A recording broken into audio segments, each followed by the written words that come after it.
आगरा में सामने आया धर्मांतरण का केस अब सिर्फ एक मामला नहीं बल्कि एक खतरनाक साजिश की तरफ इशारा कर रहा है। पुलिस की जांच में सामने आ गया है कि पाकिस्तान में बैठे कुछ लोग 2050 तक भारत में इस्लाम फैलाने की बड़ी प्लानिंग कर रहे थे। हिंदू लड़कियों को कश्मीर से लाई गई लड़कियों के जरिए ब्रेन वॉश किया जाता था।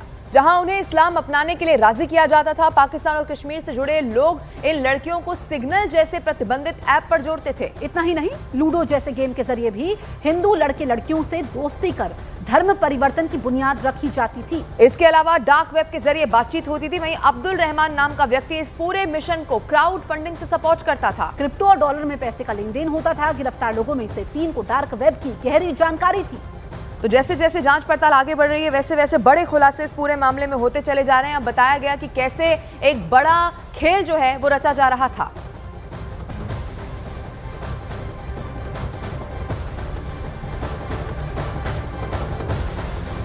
माननीय मुख्यमंत्री जी के निर्देश पर हम लोगों ने उसको रेस्क्यू किया, उनको बचाया।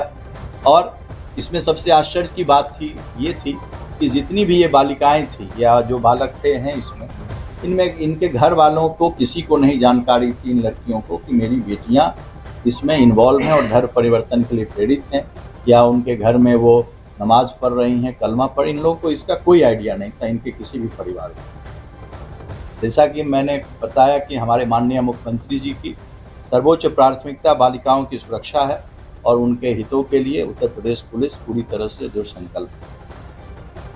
और धर्मांतरण के केस में फंसी देहरादून की एक लड़की ने मजिस्ट्रेट के सामने बयान दर्ज करा दिए हैं, जिसमें ऐसे खुलासे हुए कि पुलिस और प्रशासन के होश उड़ गए। लड़की ने बताया कि एक मुस्लिम युवक ने उसे फेसबुक के जरिए दोस्ती के जाल में फंसाया। फिर वो उससे इस्लाम के बारे में बातें करने लगा। धीरे धीरे उसका ब्रेन वॉश किया गया। इतना ही नहीं, इसके बाद पीड़ित के उस दोस्त ने उसकी मुलाकात धर्मांतरण के आरोप में दिल्ली से पकड़े गए अब्दुल रहमान के साथ करा दी।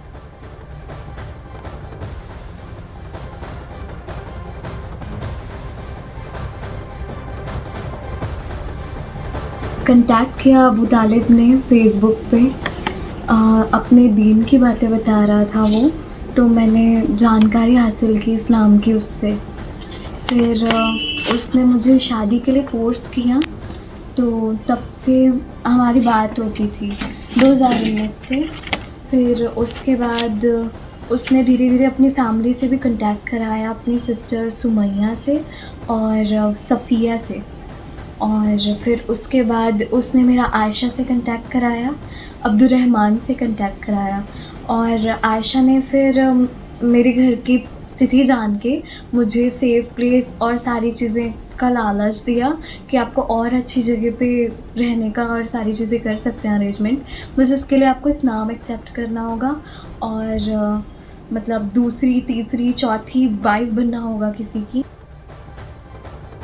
अवैध धर्मांतरण की जांच कर रही आगरा पुलिस अब तक 14 लोगों को गिरफ्तार कर चुकी है। पुलिस के मुताबिक इस पूरे गैंग की धर्म परिवर्तन कराने की एक बड़ी रणनीति का खुलासा हो गया है, जिसके तहत ये लोग पहले हिंदू लड़कियों के साथ बौद्धिक चर्चा करते हैं और उन्हें हिंदू धर्म के खिलाफ बातें करते थे। उसके बाद उन्हें इस्लाम धर्म की खूबियां क्या है वो गिनाई जाती है और फिर धीरे धीरे हिंदू धर्म के खिलाफ नकारात्मक सोच भर दी जाती है। इस काम के लिए बाकायदा कश्मीर की लड़कियों का एक ग्रुप एक्टिव होता था, जिसका काम सिर्फ हिंदुओं का ब्रेन वॉश करना है। और फिर इसी के बाद धर्मांतरण गैंग से जुड़े हुए लोग डार्क वेब नेटवर्क के जरिए पाकिस्तान में बैठे हैंडलर से जाल में फंसी हिंदू लड़कियों की बात करा दिया करते थे। पाकिस्तान में बैठे हैंडलर जाल में फंसी लड़कियों से बात करने के लिए ऑनलाइन गेमिंग का भी इस्तेमाल करते थे। और धर्मांतरण के नेटवर्क से जुड़े लोग भीड़ भाड़ वाली जगहों जैसे कि अस्पताल, कोर्ट, थाने, इन तमाम जगहों पर आने वाले लोगों को टारगेट किया करते थे। इसके अलावा छोटी बस्तियों और असंगठित क्षेत्र के मजदूरों को उनकी समस्याओं से मुक्ति दिलाने का झांसा भी दिया जाता है। और सबसे खास बात यह है जिसका खुलासा हो गया है कि धर्म बदलने वालों को गैंग से जुड़े लोग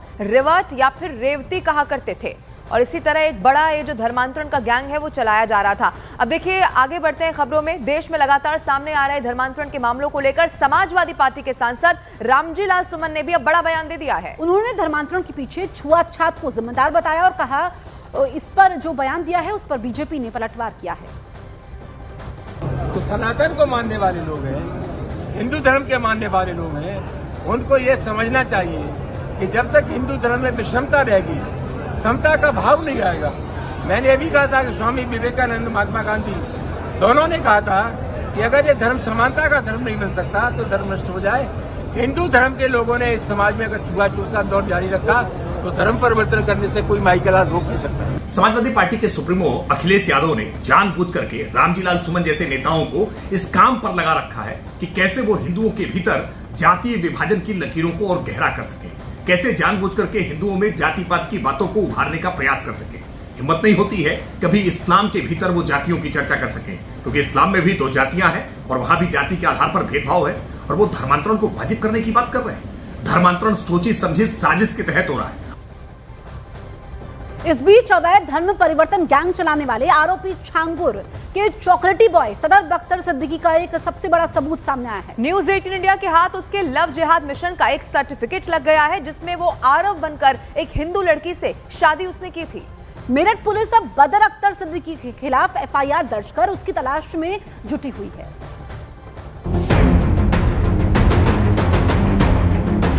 फर्जी नाम, हिंदू लड़कियों को टारगेट, लव जिहाद और धन परिवर्तन। धन परिवर्तन का गैंग चलाने के आरोपी जलालुद्दीन उर्फ छांगुर के तिलिस्म से राज फाश होता जा रहा है। छांगुर के चॉकलेटी बॉय बदर सिद्दीकी के लव जिहाद का जीता जागता सबूत न्यूज 18 इंडिया के पास है। न्यूज 18 इंडिया के पास सुपर एक्सक्लूसिव शादी के सर्टिफिकेट में बदर अख्तर सिद्दीकी की काली करतूत से पर्दा उठ गया। इस सर्टिफिकेट से ये जानकारी सामने आई है कि छांगुर के चॉकलेटी बॉय बदर अख्तर सिद्दीकी ने आरब बनकर एक हिंदू लड़की से शादी की। यही नहीं, सबसे चौंकाने वाला खुलासा ये है कि इस सर्टिफिकेट के मुताबिक बदर सिद्दीकी मुस्लिम धर्म छोड़कर हिंदू हो गया था और अपना नाम बदर सिद्दीकी से आरब रख लिया था। बदर सिद्दीकी के लव जिहाद की प्लानिंग का पर्दाफाश तब हुआ जब पीड़ित हिंदू लड़की से रिश्ता खत्म होने का शपथ पत्र उसने मेरठ के परिवार न्यायालय में दिया। बदर हिंदू ही नहीं, मुस्लिम ही नहीं, हिंदू नाम भी अपने रखता था, जिसमें उसने 2019 में एक हिंदू युवती के साथ शादी की। शादी करने के बाद उसने अपना नाम रखा बदर अली सिद्दीकी उर्फ आरव, और उसने अपने शपथ पत्र में ये कहा कि मैंने अपनी स्वेच्छा से अपना धर्म बदल लिया है। यानी कि बदर अली सिद्दीकी मुस्लिम से अब हिंदू हो चुका है। तो जो हिंदू लड़की थी उनके सामने बदर अपना नाम हिंदू रखा करता था। आप इस शपथ पत्र से ये समझ गए होंगे कि छांगुर का ये चॉकलेटी बॉय कितना शातिर और साजिश रचने वाला है। आरोपों के मुताबिक बदर सिद्दीकी ने कई हिंदू लड़कियों की जिंदगी बर्बाद करने के लिए अपने नए नाम और पहचान का सहारा लिया था, जिसके बाद मेरठ पुलिस ने उसके खिलाफ मुकदमा दर्ज कर उसकी तलाश शुरू कर दी। यानी लव जिहाद मिशन के लिए चेहरा एक और नाम अनेक। छांगुर के चॉकलेटी बॉय की इस करतूत का शिकार दिल्ली एनसीआर की कई लड़कियां हुई। आरोपों के मुताबिक छांगुर के चॉकलेटी बॉय बदर सिद्दीकी नोएडा, दिल्ली, गुरुग्राम में अलग अलग नाम से मकान किराए पर लेता था। फिर इन अलग अलग नामों से हिंदू लड़कियों को टारगेट कर उन्हें फंसाता था। फिर उनसे शादी कर उनका अवैध तरीके से धन परिवर्तन कराता था।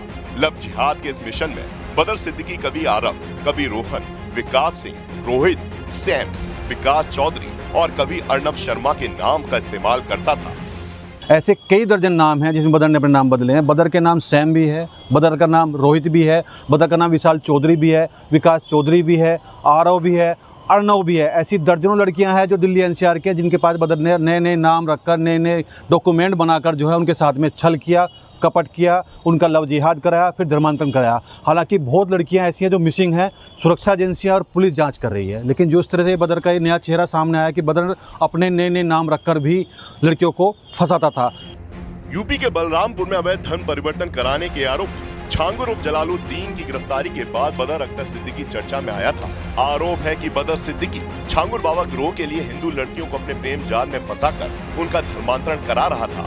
अब इन आरोपों का एक और सबूत भी सामने आ गया है, जिससे उसकी काली करतूत सबके सामने आ गई।